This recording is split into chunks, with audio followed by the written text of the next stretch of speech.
Wwj-Tv, Channel 62, branded on air at CBS Detroit, is a television station in Detroit, Michigan, United States, owned and operated by the CBS Television Network. It is owned by the network's CBS News and Stations Group alongside Wwka-TV, an independent station. The station shares studios on 11 Mile Road in the Detroit suburb of Southfield. Wwj-Tv's transmitter is located in Oak Park. Regarding Wwj-TV in Detroit, Michigan, United States, its channels are digital, 21, UHF, and virtual, 62. Its branding is CBS Detroit, CBS News Detroit. Regarding its programming, its affiliations are 62.1, CBS for Others, see section Technical Information. Regarding its owner is CBS News and Stations, Paramount Global, CBS Broadcasting Incorporated. Its sister station is WKBD-TV. Regarding its history, its first air date was September 29, 1975, 48 years ago. Its former call sign was WGPR-TV, 1973 to 1995. Its former channel numbers were analog, 62, UHF, 1975 to 2009, and digital, 44, UHF, 1999 to 2020. Its former affiliation was independent, 1975 to 1994. Its call sign meaning is derived from former sister station WWJ Radio. Regarding its technical information, its licensing authority is FCC. Its facility ID is 72123. Its ERP is 380 kilowatts. Its height is 326.7 meters, 1072 feet. Its transmitter coordinates are 42 degrees 2652.5 north, 83 degrees 1023.1 west. Regarding its links, its public license information is on public file and LMS. Its website is www.cbsnews.com/Detroit/.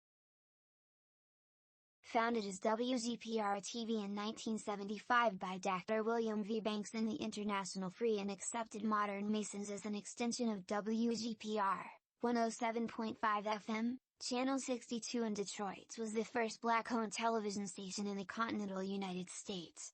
Though its ambitious early programming plans catering to the black community were not entirely successful due to economic and financial limitations, the station still produced several locally notable shows and housed a fully staffed news department. WGPR-TV helped launch the careers of multiple local and national black television hosts and executives, including Pat Harvey, Sean Robinson, Sharon Delonaghy Bush, and Amir McUbston. The original studios for WGPR-TV, still in use by the radio station, have been preserved as a museum and recognized as a historical landmark with inclusion in the National Register of Historic Places.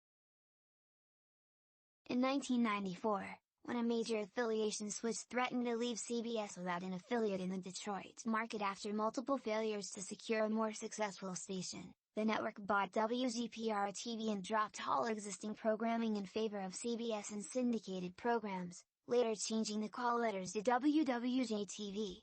The station has made multiple unsuccessful attempts at producing local newscasts in its more than 25 years under CBS ownership. From assuming the affiliation in 1994 until 2001, from 2002 to 2009 and again from 2012 until 2023, Wwj-TV was the only station directly owned by any of the big three networks not to have any significant local news presence. A full news department, known as CBS News Detroit, began operation in January 2023 as an extension of CBS News' streaming service.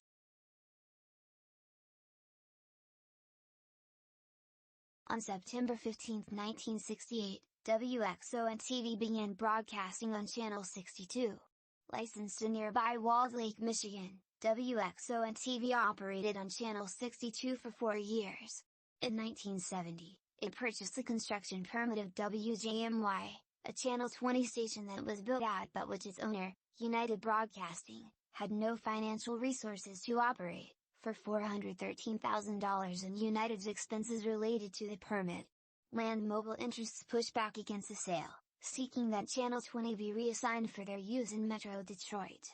The Federal Communications Commission, FCC, approved the move in June 1972, in Wxo and moved from Channel 62 to Channel 20, using the former WJMY construction permit, on December 9, 1972.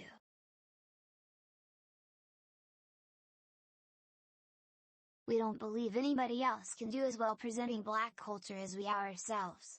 William V. Banks. The move of Wxo and TV from Channel 62 to Channel 20 left the former available for assignment again in Detroit.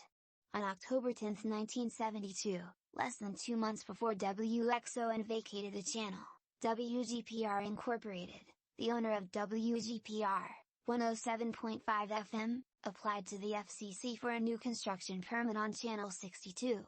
On May 31, 1973, the FCC approved the application. What made this action noteworthy was the nature of WGPR. It was owned by the International Free and Accepted Modern Masons, loosely tied to Freemasonry with an exclusive black membership. Founded in 1950 by Dr. William V. Banks in Canton, Ohio, the Masons boasted 350,000 members a quarter-century later. Purchased by the Masons in 1964, WGPR-FM was one of 3 black-owned radio stations in Metro Detroit, and one of 4 that directly programmed to the black community. It was lower rated in placing a heavy emphasis on gospel music and religious fare, particularly on Sundays. However, it was still seen as valuable. The Masons rebuffed an offer of $1.5 million for WGPR-FM in 1973, equivalent to $9,888,306 in 2022. WGPR-TV thus became the first black-owned television station in the mainland United States, as the 2 television stations in the U.S. Virgin Islands, WSBI and WBNB-TV, were black-owned. Banks promised a schedule of mostly locally produced programs and news focusing on items of interest to Detroit's black community, telling Jet, a nationally known weekly magazine aimed at the black community, that the station will provide in-depth penetration into the problems, goals, aspirations and achievements of blacks and related ethnic groups. The pursuit of a television station wholly owned and operated by blacks was seen as particularly important given high television usage in the community. A 1975 Cable Alliance survey found black people watched television at an average of 30 hours a week compared to 21 hours a week for whites, while black children watched television for 7 hours every day. Meanwhile, Banks' pursuit of a television station also had connections with the prior Channel 62 in Detroit. Banks had analyzed purchasing Wxo-TV, which was for sale for $1 million, but the Ford Foundation in Ford Detroit Banks denied him financing.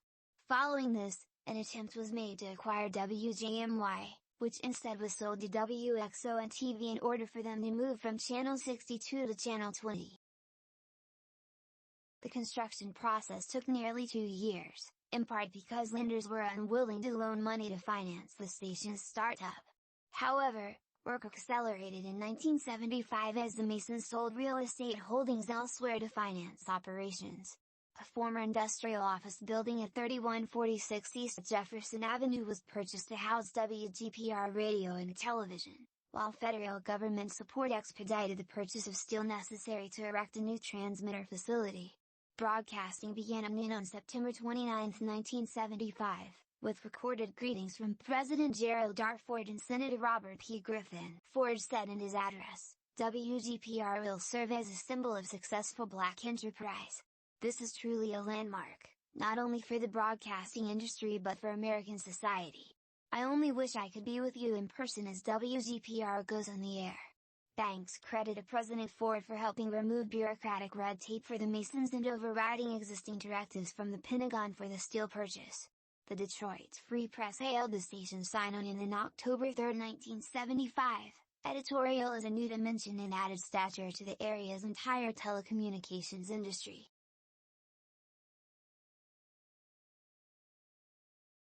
Detroit is a city of 1.4 million people, more than half of whom are black.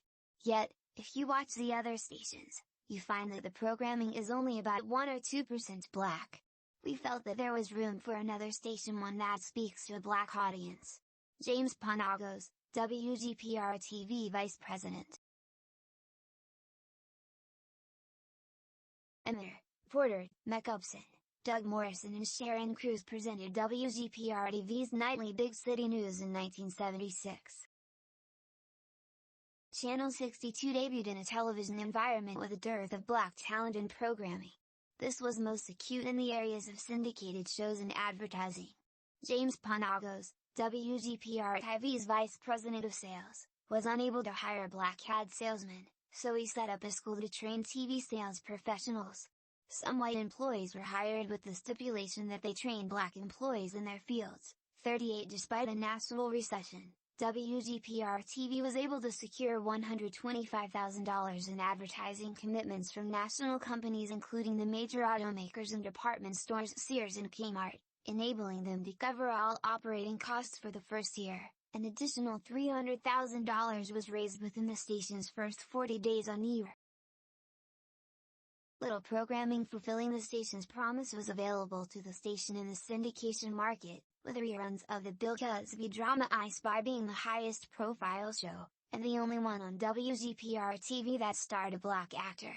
I Spy, Rawhide, and Up and Coming were aired as management felt the shows treated black people respectfully and acceptably. 41 Consequently, Channel 62 leaned heavily on local program production, much of it created from scratch by the station. Proposed programs, not all of which were eventually produced, included a soap opera, A Time to Live, set at a bar, a live morning show with a studio audience, The Morning Party, and a children's show, The Candy Store, alongside other public service programming. Local production would account for 90% of WGPR-TV's entire schedule, an amount unheard of for the market's larger and more established stations. Vice President of Programming George White, who joined WGPR-FM in 1970 as program director, boasted that WGPR-TV would operate as a complete production house. Bill Humphries hosted Speaking of Sports, 39, which focused on local athletics and high school sports. Conrad Patrick, one of the station's 15 white employees on his staff of 48, had planned to host a game show named Countdown, which never aired. Additional syndicated offerings like The Abbott and Costello Show, Get Smart, Felix the Cat, and assorted B-movies comprise the remainder of the schedule. 39 Prior to launch, one distribution company in Puerto Rico was interested in syndicating A Time to Live in the Scene internationally to Argentina and the Caribbean.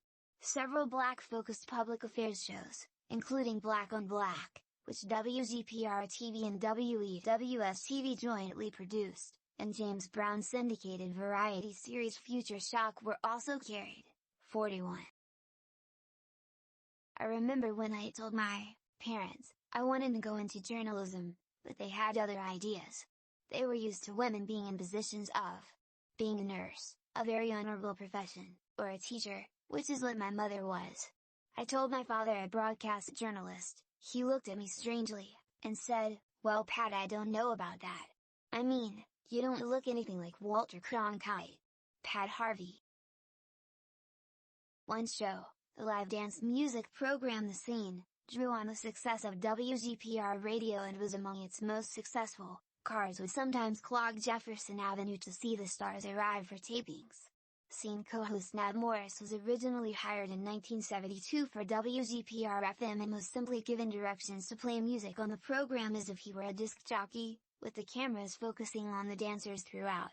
Often compared to American Bandstand and Soul Train, the program inspired multiple locally popular dance moves during competitions.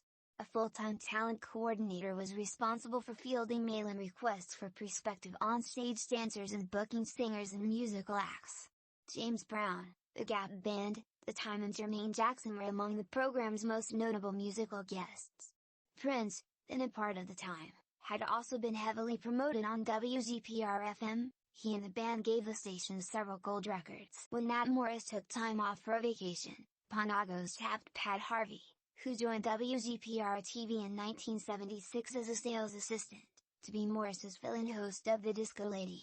In addition to being on The Scene, Harvey hosted a daily 5-minute public affairs show on WGPR-FM before joining Wwka-TV, Channel 2, the market's CBS affiliate, in their community affairs department. Harvey later found greater success as a news anchor for Chicago's WGN-TV and Los Angeles' KCAL TV, becoming the highest paid black news anchor in the country in 1995 at the latter station after signing a multi-year $1 million contract. Another early show, Rolling Funk, also featured dance music but in a roller derby environment, taped at an Inkster roller rink. This program was produced independently by a black-owned production company with aspirations for syndication. Sharon, Cruz, Danica Rayford Bush in 2012. The promise of WGPR-TV's news department lured Jerry Blocker away from Wwj-Tv, Channel 4, the city's NBC affiliate, where he had become Detroit's first black newsman in 1967. Big City News initially aired twice a day, intending to cover topics that the three network-affiliated TV newsrooms in town did not. Big City News targeted Detroit's urban population and eschewed the suburban audience that was more interested in crime reporting that disproportionately covered blacks. 41 Blocker explained that there are many stories, both negative and positive, that are not being told, and that's what we're trying to get into. Emphasis was given to positive stories about the black community, social advocacy issues and community events. Sharon Cruz was the station's first weather presenter, while Amir Jacobson, Nate Porter, later the host of Wwj-Tv's 10 p.m. newscast, got her start at WGPR-TV's news department. Previously working in public relations, Jacobson was laid off when the noon newscast she anchored was cancelled after 30 days due to lack of money, but she volunteered at the station for the next 18 months, later explaining, "You don't walk into a door without a tape. You have to get a tape from somewhere." Employees often fell into their jobs in similar ways. Ken Bryant Jr., later a producer for WKBD/WWJ-TV, had been hired as a cameraman but wound up becoming the director of the first edition of Big City News. 38 The mere existence of a news department at WGPR-TV was credited with increasing the number of black writers, anchors, and sources at the network-affiliated stations. Big City News was also the first television news operation in Detroit to use videotape for news-gathering purposes, eschewing film entirely.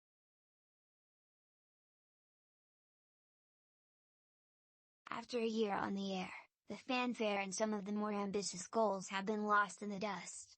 In retrospect, the station has done better than some expected, simply by surviving.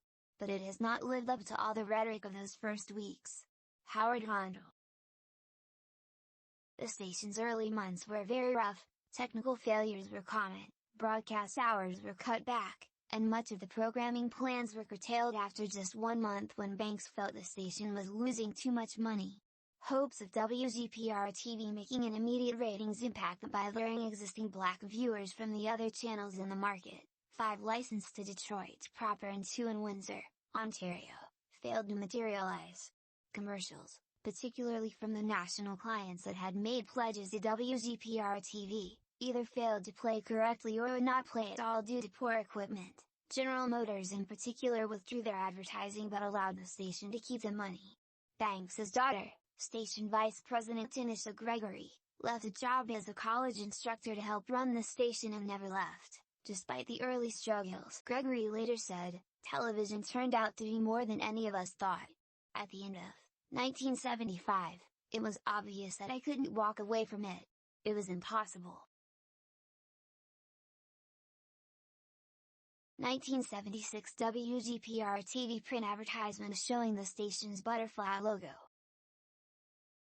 Where promises of 90% local production had once been made by Banks, that figure was 30% by the end of 1975. A Time to Live, the intended star program, was delayed heavily by a conflict of interest dispute involving its writers, both of whom were black reporters for the Detroit News, and ultimately never aired, along with several other announced shows. Substantial downsizing and reorganizations took place at WGPR-TV. The news department was reduced from 12 people to 6, 42 and Blocker departed after less than a year on the advice of a doctor, while Sharon Cruz left at the end of 1976 to join WGHP-TV. Altogether, monthly payroll was trimmed from $35,000 to $18,000 by July 1977 alongside other austerity measures. The station had lost as much as $15,000 a week, equivalent to $81,577 in 2022. During its first year on the air, 42 amid threats of equipment repossession and closure. WGPR's transmitter was damaged following an August 1976 thunderstorm, forcing the station to be off the air for an entire weekend while repairs were made. Camera tube replacements for one of the two cameras the scene used could not take place, as the $35,000 cost was deemed prohibitive, resulting in mismatched pictures from the cameras. Even the technical innovation of using videotape became a hindrance due to continuous wiping, resulting in both degraded overall quality on air and much of the station's early years being lost. 34. In 1977, one station vice president, Ulysses W. Boykin, testified before the Senate Commerce Subcommittee on Communications that there appears to have been a conspiracy in the United States that has kept the black minority out of meaningful participation in radio and television ownership, and has prevented those black-owned stations from getting a fair share of the business as well as any financing. Advertising remained a primary obstacle as few white-owned businesses were willing or motivated to partner with black-owned media, let alone Channel 62. Limiting the amount of local output that could be produced even further. 39 to 41 major problem, however, was far beyond the station's control. Detroit's decreasing overall population and concurrently growing black population, which by 1976 was larger than the total populations of either Louisville, Kentucky, or Nashville, Tennessee, coupled with overall economic disinvestment, resulted in fewer opportunities for black entrepreneurs. 42 One analysis of black capitalism in Detroit during the mid-1970s saw as many as 90% of black-run businesses failing in the first 5 years through a combination of managerial inexperience, undercapitalization, poor locations and bankers unwilling to offer loans. Still, some ad agencies partnered with WGPR-TV despite minimal ratings. Young and Rubicon representative Julie Anderson explained, "There aren't any ratings. You've got to go by the seat of your pants. I believe in addressing the black market as much as you can."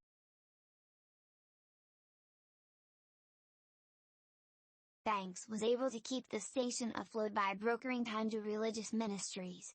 The Masons, and Banks especially, held deep religious convictions and operated under Christian beliefs and values. 36 When the Masons purchased WGPR-FM in 1964, Banks gave the call sign, which originally stood for Grocia Point Radio, the alternate meaning of where God's presence radiates. Among the earliest national ministries that purchased airtime was the PTL Club, which became one of the station's more popular religious programs. By 1977, the PTL Club purchased 24 hours a week on the station, with the ministry paying $36,000 on a monthly basis. Various ethnic groups also purchased airtime on WGPR-TV. The Arab Voice of Detroit was a weekly Saturday night program hosted by Faisal Arabo aimed at Metro Detroit's Arab language communities and Iraqi-American population, one of the largest of any American city. Arabo launched Arab Voice in June 1979 after having hosted a similar radio show over WJLB. 1400 AM. Channel 62's other shows included Dino's Grease, Polish Panorama, and Romanian Variety. 40 such programming had been introduced as far back as early 1976. While these shows opened up WGPR-TV to other underserved minority voices, a commitment Banks made in the station's license application, this was criticized by some for turning the station into a home for special interests and thus ignoring the black community. Some of the televangelists Channel 62 featured were controversial. Richard Brooks hosts of Faith for Miracles, which debuted in December 1977 on Sunday afternoons and eventually added 2 weekday programs. Brooks's on-air presence encountered scrutiny after an August 20, 1979, Detroit's Free Press front page story revealed his history with spousal abuse, adultery and violence, along with substantial unpaid debts to Canton station Wwja-Tv and a Cleveland advertising agency. His program was dropped several weeks later after donations fell. Reverend Lawrence J. London, who hosted a Sunday evening program, was arrested in June 1982 along with his wife by Birmingham police on charges of prostitution and solicitation.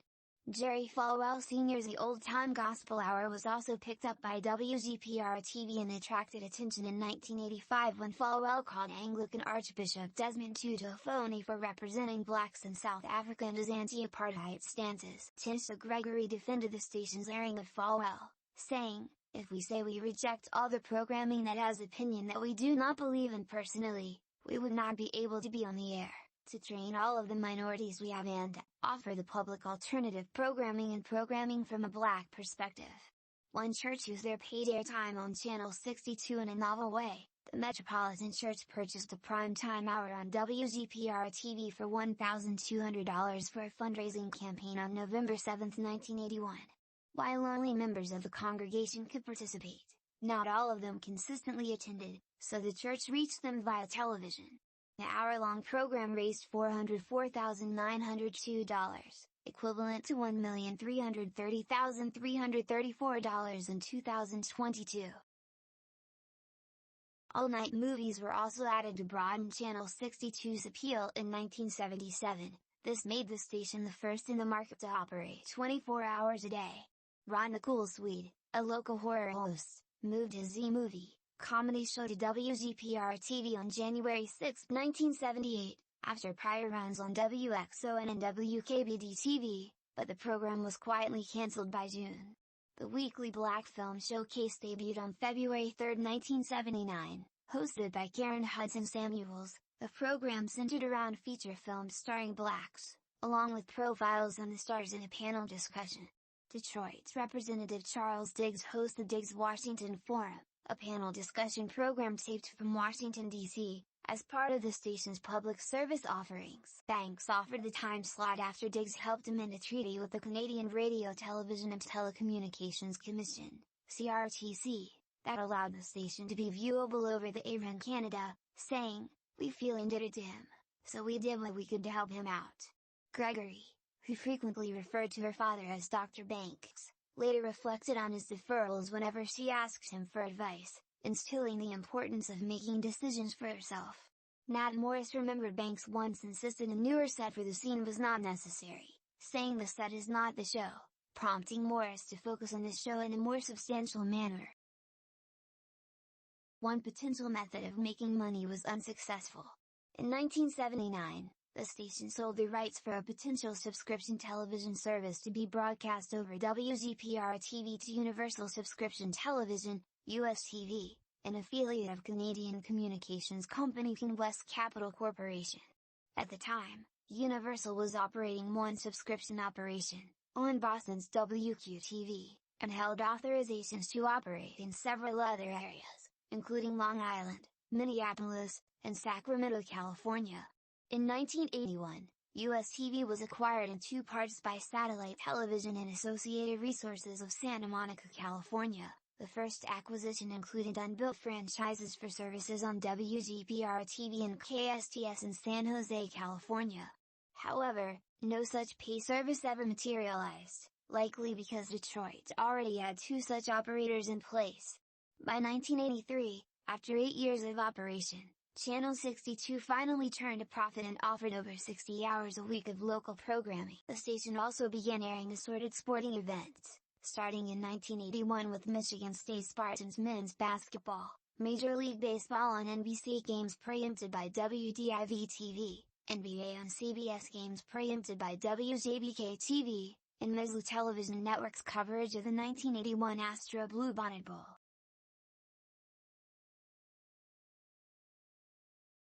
The idea was they could be a black entry onto the airwaves. But Channel 62 has fallen far short of what the black community hoped for in Detroit.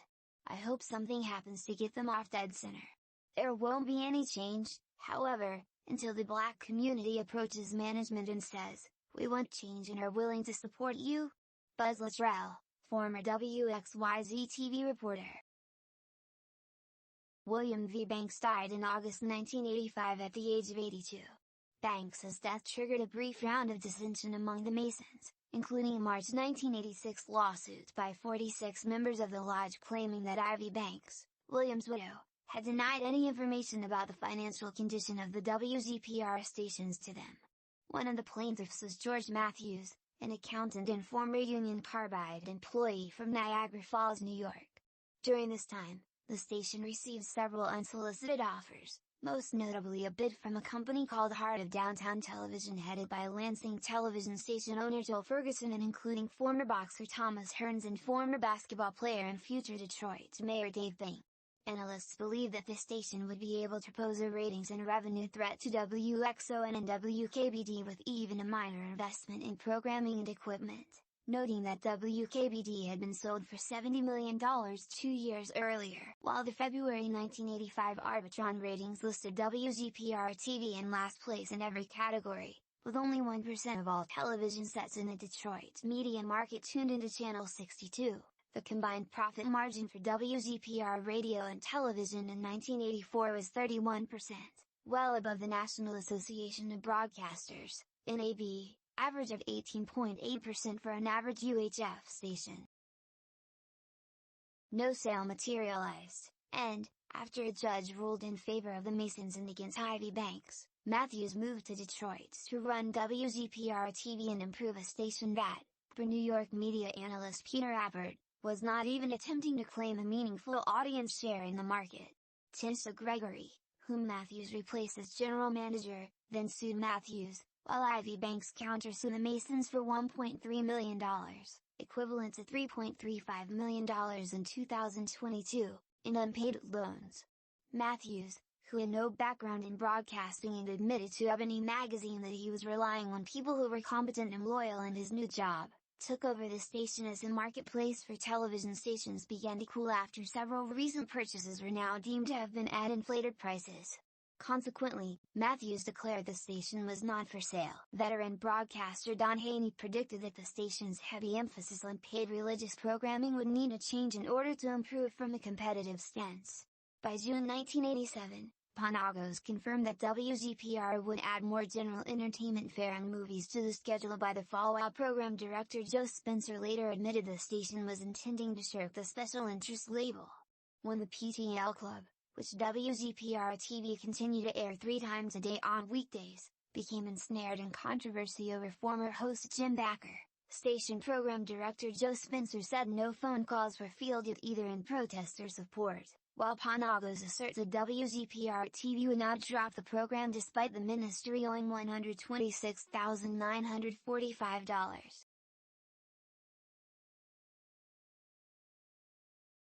My mother looked at me, and I told her I was going to do television, and she says, "You're strange. You're weird. What do you mean you're going to do TV?"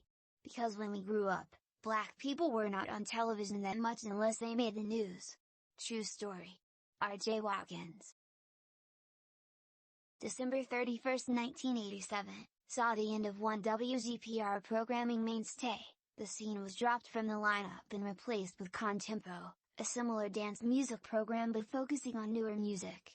The new dance show also debuted on WGPR-TV in 1988 as an informal successor to The Scene, produced and hosted by R.J. Watkins and airing at 6 p.m. weeknights.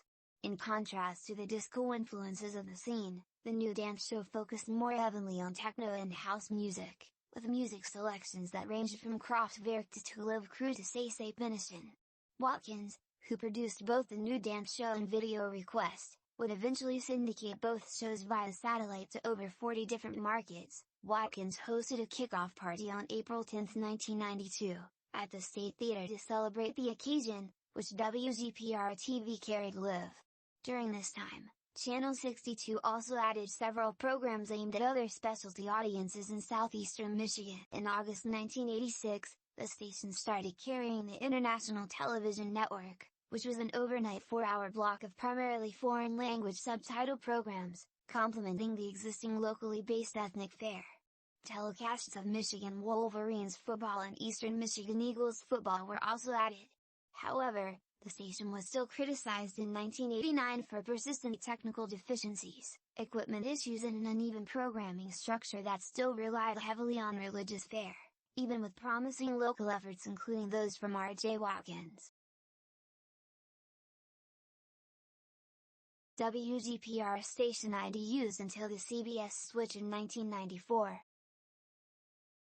In 1989, John Barron wrote a story for Detroit Monthly that included watching 24 hours of Channel 62's programming. He described the station's eclectic output as a video menagerie of specialty programs, unusual local preachers, among them Detroit's area native Jack Van Impe, locally produced shows with production values reminiscent of something you'd expect from a terrorist seeking ransom, and cheap local ads, as little as $35, equivalent to $83 in 2022, for 30 seconds, that were morsels for connoisseurs of the weird, summing it up as a zeitgeist of Detroit, the entire spectrum of the city's cultural influences, its hopes, its dreams, and what it wants to sell.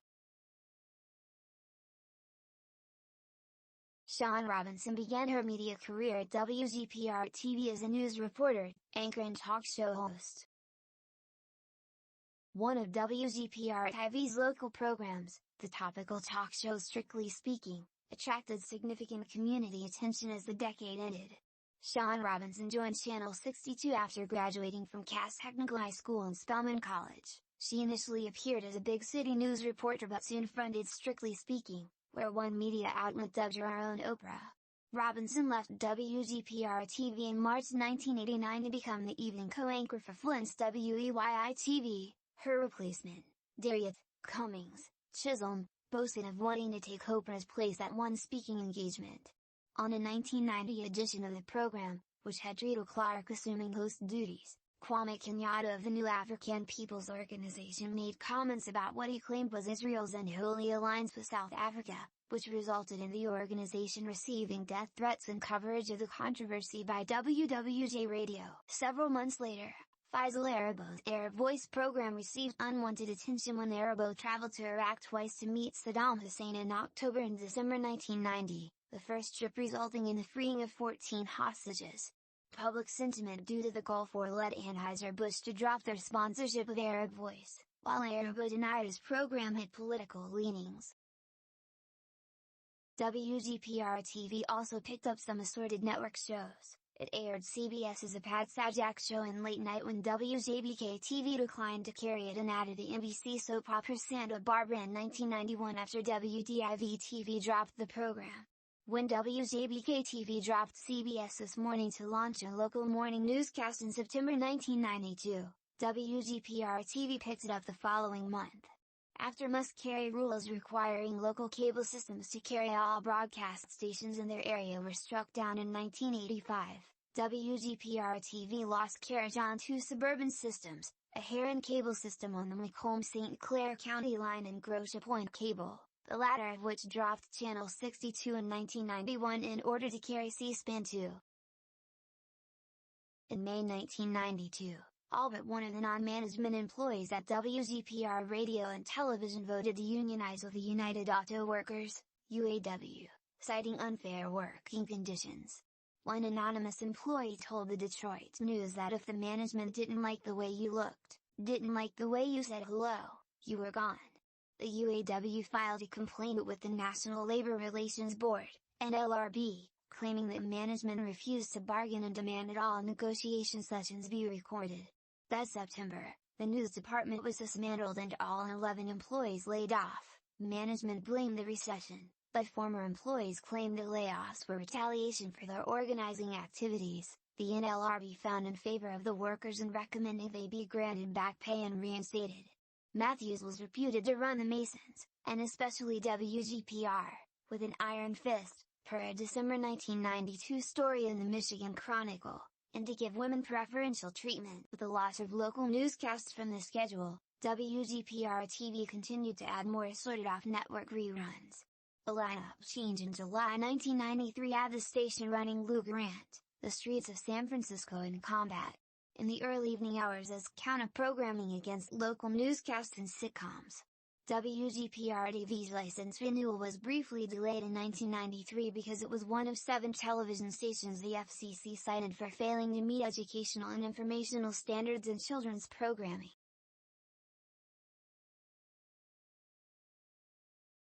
The station has no news and no history in the market. It's amazing. An anonymous CBS executive, describing WGPR-TV.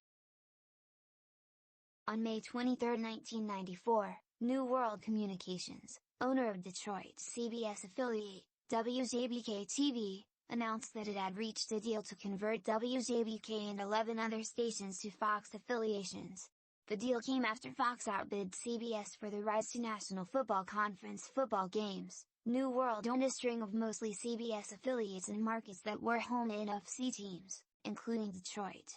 As a result, CBS needed to find multiple new affiliates in each of the affected markets, but that would turn out to be far easier said than done in Detroit. Over 3 months, CBS explored and exhausted almost every available option to find a new affiliate or to identify a station to acquire. First, the network attempted to woo the NBC and ABC affiliates, Www-Tv and Wxyz-TV, away from their existing alliances. It failed to do so. Both NBC and ABC negotiated renewals with their stations that increased network compensation payments as much as 4 to 5-fold. In the case of ABC's renewal with Wxyz-TV, additional contracts were secured with stations owned by WXYZ's parent company Scripps Howard and several other cities. Unable to lure a VHF station, CBS's next target was WKBD-TV. On paper, Channel 50 was a good fit for CBS, not least because it was the outgoing Fox affiliate and had a functioning news department. However, WKBD had been purchased a year before by Paramount Communications, which was already preparing to launch UPN in January 1995 with WKBD as a charter affiliate. Paramount reportedly turned down an offer of between $120 million and $130 million. CBS then approached Wxo-TV. The network seemed more interested in an acquisition than an affiliation, according to Wxo and station manager, and offered half of what Channel 20's owners thought the station was worth, reported to be as high as $200 million. CBS also contacted WADL, Channel 38, an independent station owned by Frank Adel, who was offered a poor deal despite his interest in CBS. Adel sought 5 years in compensation, in line with other deals the network was making with new affiliates, while the network merely offered him 1 year without any compensation payments. CBS's concern over Detroit was so great that the network also executed contingency plans. In June 1994, the network reached a deal to switch from UHF station WEYI-TV to VHF station WNEM-TV in the Saginaw-Flint area. It's difficult to part with anything you love. But we don't have the financial capabilities to do what we like to hear. And we take pride in the fact that we're now making it possible to bring some new jobs to the city of Detroit. George Matthews, on the Mason selling WGPR-TV after 19 years. In WGPR-TV, which had already been carrying CBS This Morning, CBS finally found itself a home in Detroit, but one that Mike Duffy of the Detroit Free Press branded a last resort for the network. On September 23, 1994, CBS announced it would purchase WGPR-TV for $24 million, equivalent to $47.4 million in 2022, operating Channel 62 under a local marketing agreement until the sale was approved. The purchase brought with it the promise of 140 new jobs and an immediate push to upgrade the station's signal to achieve parity with the other network affiliates. It also spared the station from imminent removal from cable systems in Windsor, Ontario, that had planned to drop Channel 62 to make way for new Canadian cable channels to be launched in early 1995.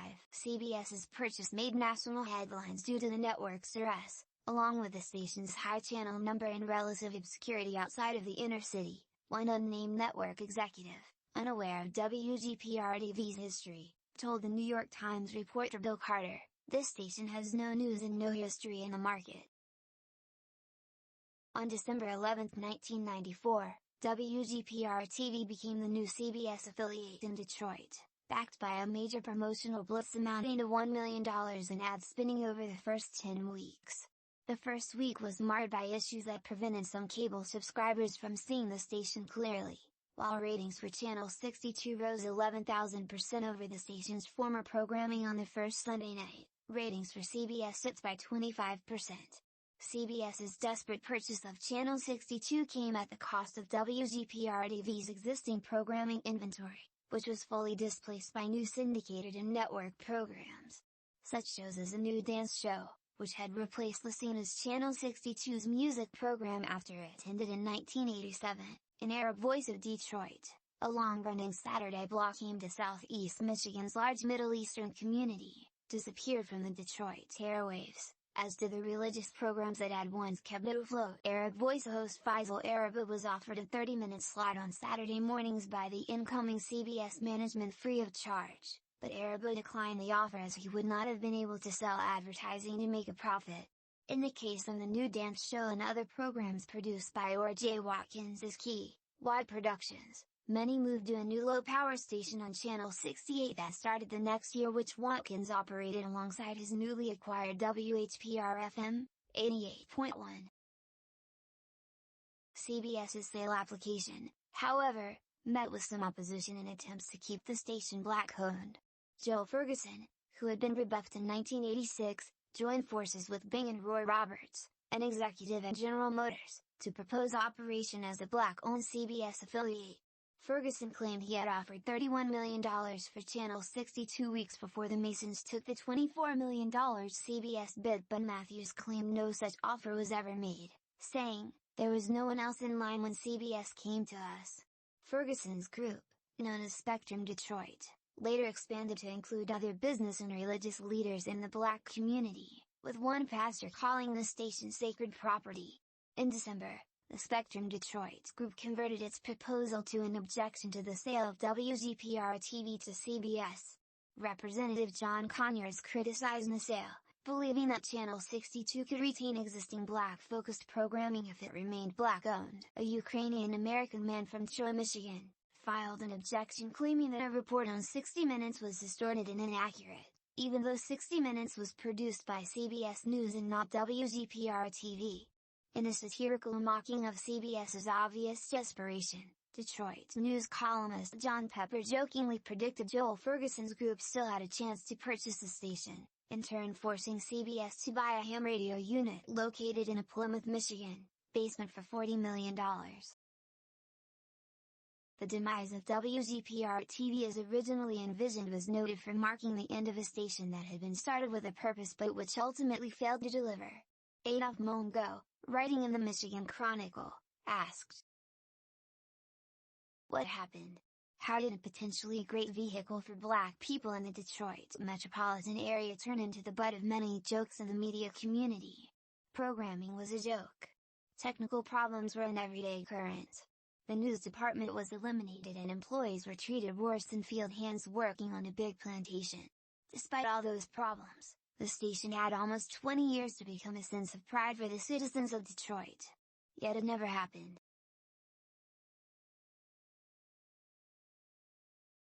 Regarding WGPR-TV/FM studio, it is on the U.S. National Register of Historic Places.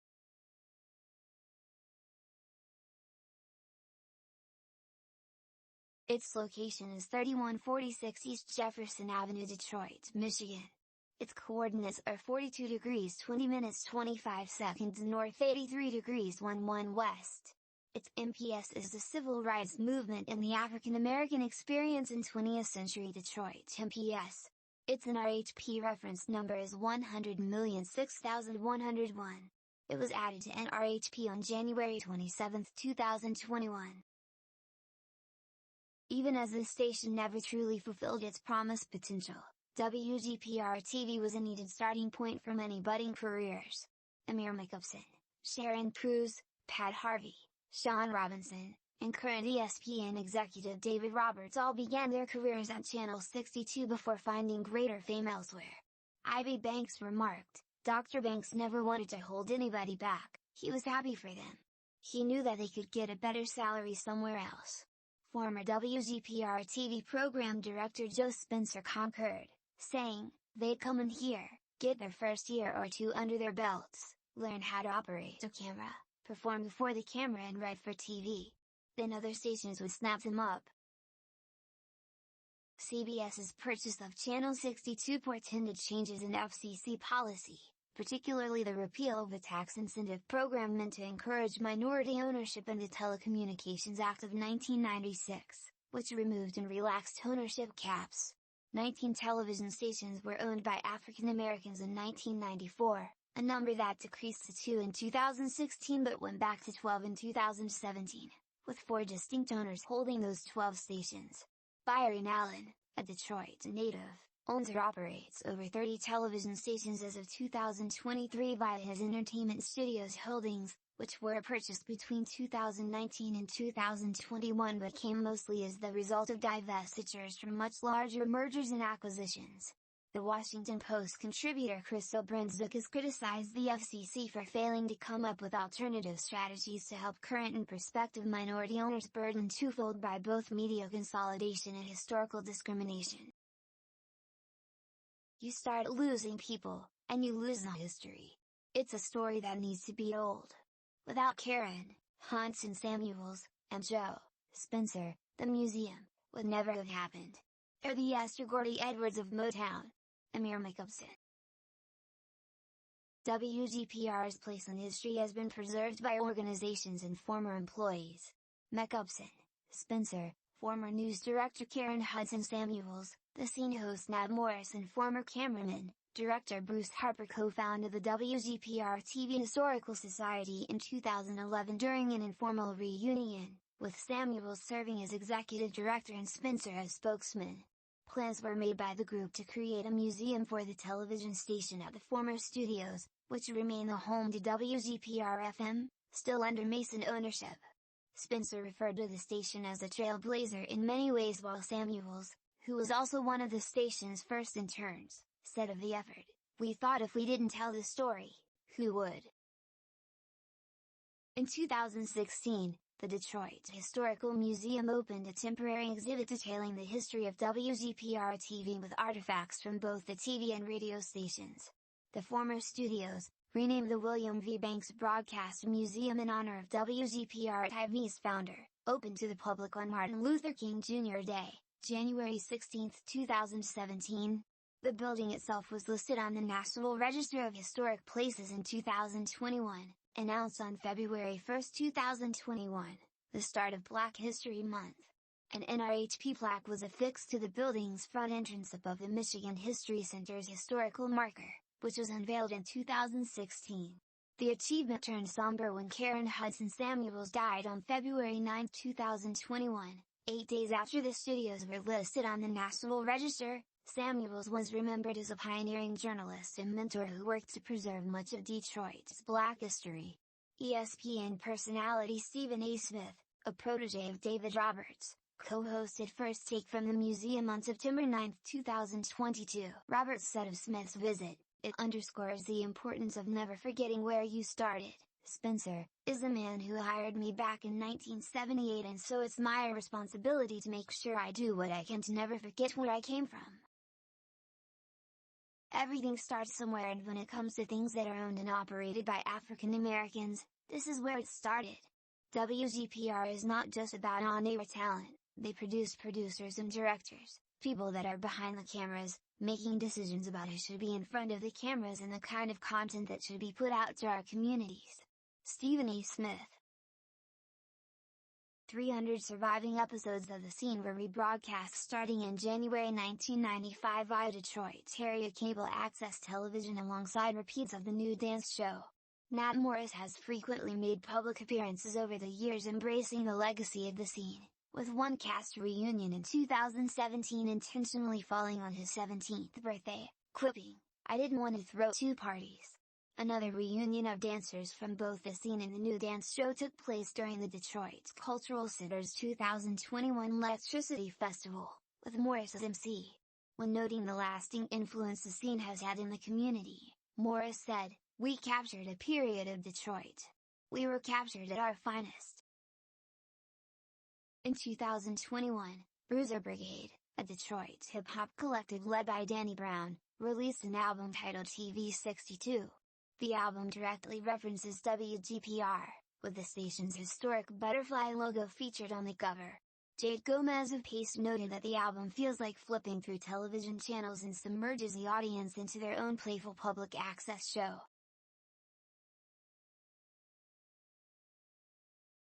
There are some places where we're going into markets where there are literally no news department and the channel position is like almost triple digits.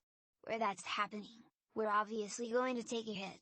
Andrew Hayward, CBS News Vice President, on potential rating declines for the CBS Evening News. CBS moved Channel 62's operations after taking over the station to an office building in the River Place development. Even with the objections filed against the sale, CBS committed to relaunching Channel 62 as a CBS-owned and operated station and appointed network vice president Jane Newman to help guide the launch. The network's $1 million promotional blitz centered around rebranding WGPR-TV as CBS Detroit and 62 CBS, downplaying the call sign entirely. Included in the campaign were some CBS personalities, including Murphy Brown star Candice Bergen, making fun of the high channel position, with Bergen saying in one ad, "I'm thinking of a really big number." CBS Executive Vice President George Schweitzer said of the campaign, "We've taken the potential disadvantage of being on a high number and turned it into a point of difference." Joe Spencer was retained as program director during this transition and was tasked with setting up a new schedule as a CBS outlet. As WGPR-TV had no news presence for nearly 3 years, the early evening hours included a Jane Whitney show and day current affairs lead-ins to the CBS Evening News, while Late Show with David Letterman had a start time of 11 p.m. as opposed to the network time slot of 11:35 p.m. Network executives, including CBS News Vice President Andrew Hayward, were especially concerned over the CBS Evening News, already struggling in ratings locally against World News Tonight and NBC Nightly News, not having a local lead-in of any sort. Industry analysts felt the purchase and relaunch of Channel 62, while CBS's worst-case scenario, was the best-case scenario for Detroit. Wwj Company executive Harvey Rabinowitz was encouraged that CBS needed to invest millions of dollars into building what amounted to a brand new television station. CBS signed a short-term lease for office space at Stroh's River Place, moving Channel 62 there, while many existing WGPR-TV staffers were kept and retrained for technical positions. Because of this, the station had to use the studio facilities of WTVS for Detroit, making it happen. A town hall meeting on January 31, 1995, with former WXYZ-TV anchorman Bill Bonds as moderator. Newman admitted prior to the affiliation change that WGPR-TV's relaunch as a CBS station may be the quickest startup operation in history, certainly in a major market. Compounding matters was viewer confusion over where certain network shows were moving to. An anonymously young and the restless fan told the Free Press, "I wonder if GE makes a TV radio that gets Channel 62, having followed the show while at work via her TV radio." As it was, initial Nielsen ratings from the week of the switch showed CBS's soap operas and live show remaining competitive on Channel 62, but ratings for the evening news declined precipitously from a 5 in November to a 1.8 in December. Wwj-TV's current broadcast tower was built on land that also housed WWJ Radio's former studios, pictured, and a transmitter site that was replaced. On July 24, 1995, the FCC denied the 2 objections and approved the sale of WGPR-TV to CBS, also granting it a waiver to keep its 2 Detroit radio stations, WWJ, 950 AM, and WYST, 97.1 FM, which had been owned by CBS since 1988.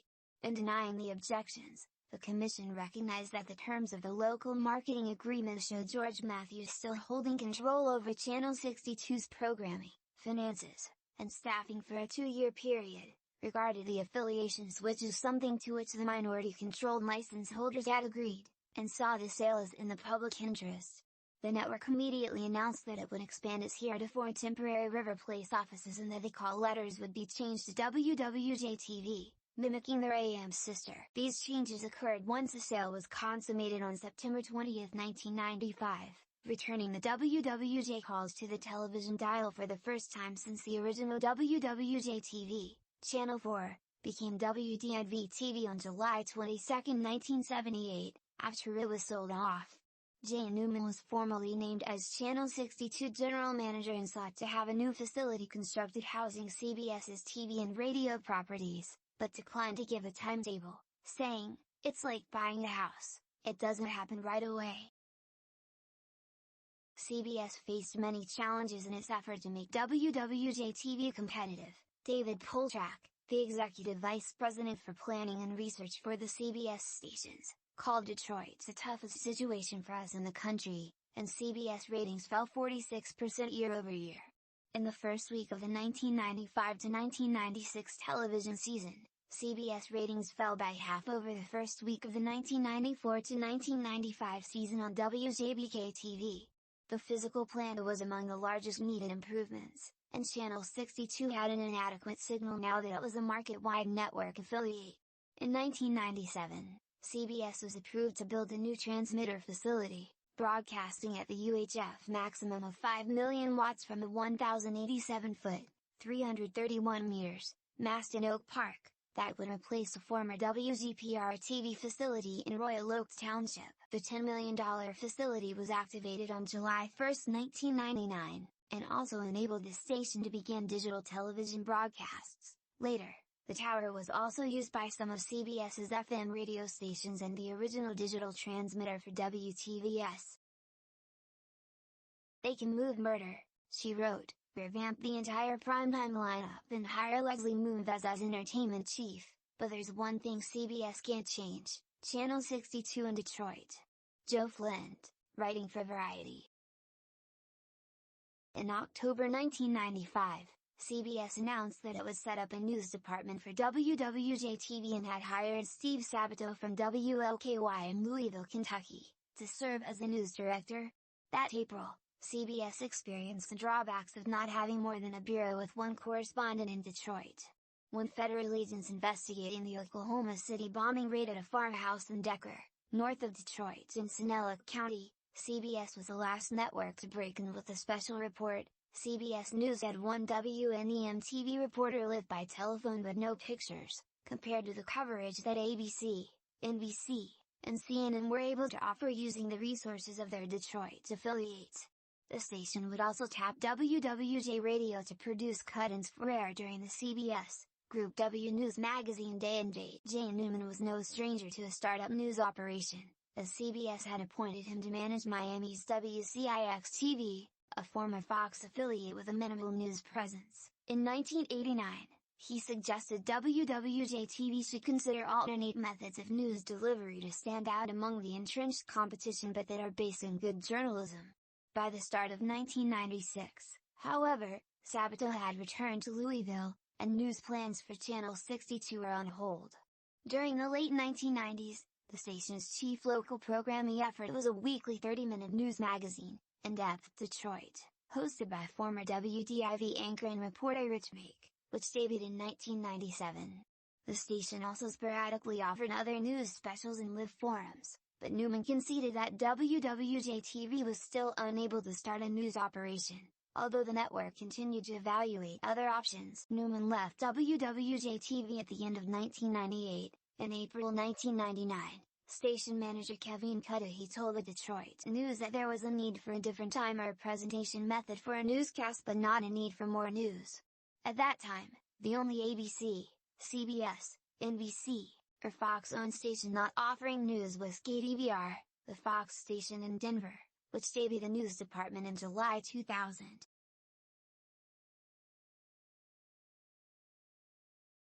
Viacom, the corporate parent of Paramount and owner of European affiliate WKBD-TV, acquired CBS in September 1999. In a number of markets, this combination created newly permitted duopolies between established CBS stations and UPN outlets. However, in Detroit, WKBD was larger and had a functional local news department. Wwj-TV's inability to launch a news service of their own was attributed to startup costs that, while initially estimated at $1 million, were deemed too onerous. Detroit Free Press columnist John Smintek criticized the station for having effectively become a CBS relay transmitter. Even before the Viacom deal, the possibility of WKBD producing local news for Channel 62 was being investigated, and a full dress rehearsal of a WWJ-TV newscast from Channel 50 had been conducted. While WWJ-TV made considerably more money airing syndicated fare in lieu of local newscasts, those programs started to become more expensive to purchase and thus made cheaper local news more lucrative. Channel 50 has actually used the same approach for 3 years on its 10 p.m. newscast, but nobody noticed because that hour pulls the approximate ratings of a 3 a.m. infomercial about chinchilla breeding on the Discovery Channel. Neil Rubin, on the straight-to-the-point format of Wwj-Tv's local news. Viacom appointed WKBD's general manager, Mike Dunlop, to head both stations, though only financial and technical staffs were initially combined. In February 2001, it was announced that WKBD would produce an 11 p.m. newscast for Wwj-TV, to use Channel 50's existing talent from its 10 o'clock news, starting on April 2nd. The move was made for 2 reasons. The station was losing its lucrative syndicated rights to Seinfeld, previously aired at 11 p.m., to Wwka-TV, and there were ratings and advertisers that only a newscast could command. However, it was built based around the resources of WKBD-TV, which already aired Detroit's least watched local newscasts as WJBK overtook it in the ratings at 10 p.m. right after the 1994 affiliation switch. While CBS wanted either a 5 p.m. or 6 p.m. newscast launched on Wwj-TV at the same time, Dunlop declined to do so, saying, "I'd rather go up against 2 newscasts at first than 3." As Channel 62 moved into Channel 50's facilities in Southfield, 7 technical employees lost their jobs. The new Wwj-TV newscast promised viewers tonight's local news, straight to the point. In the Detroit news, Neil Rubin derided the station's approach as closed caption for the intelligence-impaired and overuse of the phrases straight facts and straight to the point. It failed to make a ratings impression, and General Manager Mike Dunlop left Viacom in August. In February 2002, Amir McUpson and co-anchor Rich Fisher were moved exclusively to Wwj-TV's 11 p.m. newscast to allow WKBD to shift to a presentation targeting younger viewers. The newscast on Channel 62 also became known as 62 CBS Eyewitness News. Despite the changes, Tom Long wrote in the news that the WKBD and WWJ newscasts could be called the Attack of the Clones for their similarity. Low ratings, however, doomed the effort. In September 2002, rumblings surfaced that Viacom was about to pull the plug on the WKBD-WWJ news operation, the last newsroom Viacom inherited from Paramount that was still operating. These rumors were met with lukewarm responses from executives after being contacted by a Free Press reporter. Viacom then decided to contract with WXYZ-TV for a 10 p.m. newscast on Channel 50, with Channel 62 airing reruns of Everybody Loves Raymond at 11. The last full newscast on Wwj-TV aired on December 3, 2002.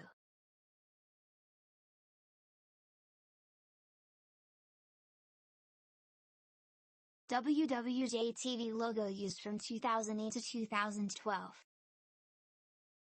In January 2008, the station rebranded itself as Wwj-TV, dropping the CBS Detroit moniker it had been using, and reintroduced local weather updates titled First Forecast during the early show and at 11 p.m. that year. The station entered into a 3-year contract with the Detroit Lions to broadcast their preseason games and in-season coaches shows, which had been on WKBD. In 2009, the weather forecasts expanded with a new live 2-hour morning program, First Forecast Mornings. News headlines on the program were provided through a partnership with the Detroit Free Press. From 2011, Simage Outtery, later of WXYZ-TV in News 12 New Jersey, was the program's news anchor. First Forecast Mornings ended on December 28, 2012, and was replaced with the CBS Morning News and a re-airing of Dr. Phil. A statement issued by the station read, "WWJ remains committed to local programming where it makes sense." The station's local output consisted of Eye on Detroit feature segments during CBS This Morning, and later CBS Mornings, the Sunday morning public affairs program Michigan Matters, and the aforementioned First Forecast 11 p.m. updates. In 2017, CBS Radio agreed to merge with Entercom, which separated WWJ Radio from WWJ-TV. Due to the nature of the sale, CBS retained the trademark rights to WWJ, which was leased back to Entercom, now Odyssey Incorporated, for use on the radio station under a long-term licensing agreement.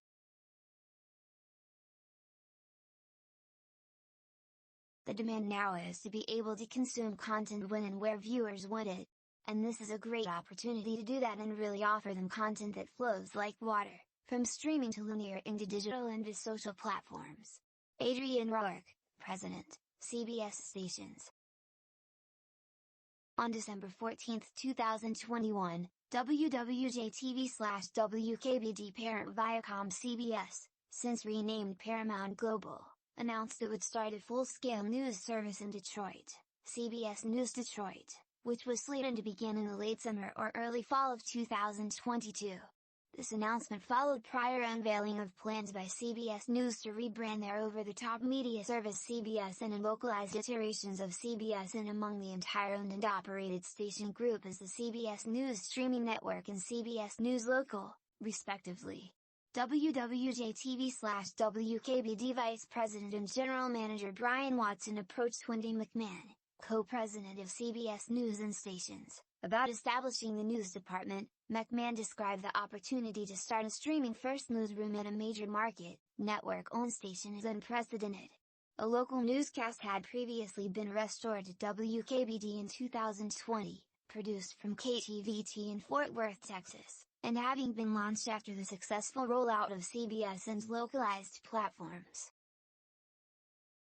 Uniquely for an American broadcast television station, CBS News Detroit produces 137 hours a week of online streaming news, with 40 of those hours simulcast in key time periods over Wwj-TV.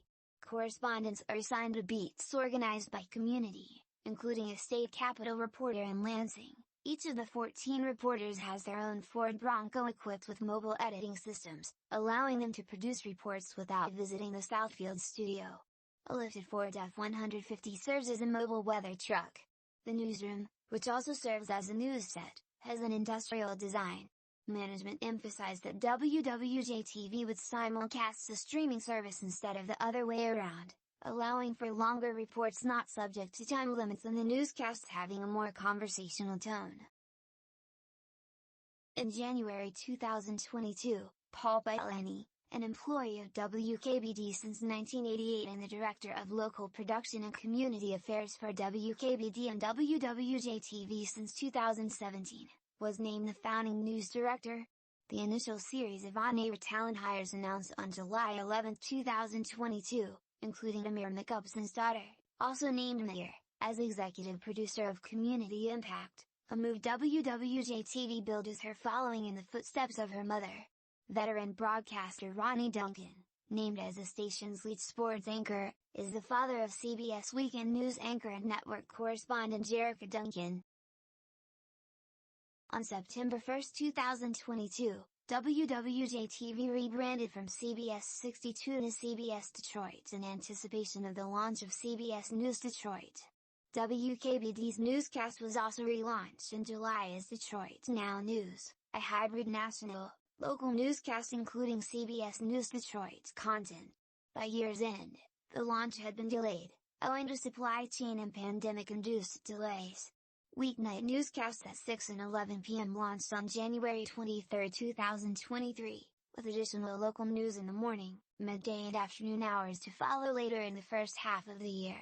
Notably, the delay meant the station missed out on selling political advertising during the new newscasts in the run-up to state elections in November. The morning newscast premiered early on February 20, 2023, to provide coverage of the shooting at Michigan State University, before fully launching on March 6. It was co-anchored by former WDIV-TV anchor, reporter Sandra Ali and also featured extended streaming-only segments. Wwj-TV also produces a weekly panel discussion program Michigan Matters, focusing on issues relevant to Metro Detroit. Airing on Sunday mornings and rebroadcast nightly on CBS News Detroit, it is hosted by Carol Kane, columnist for the Detroit Free Press. Panelists have included Denise Illich, Brian Barnett and L. Brooks Patterson.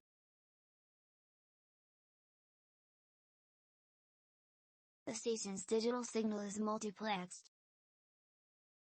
Regarding the subchannels of Wwj-TV, here are the channels, display resolutions, aspects, short names, and programmings.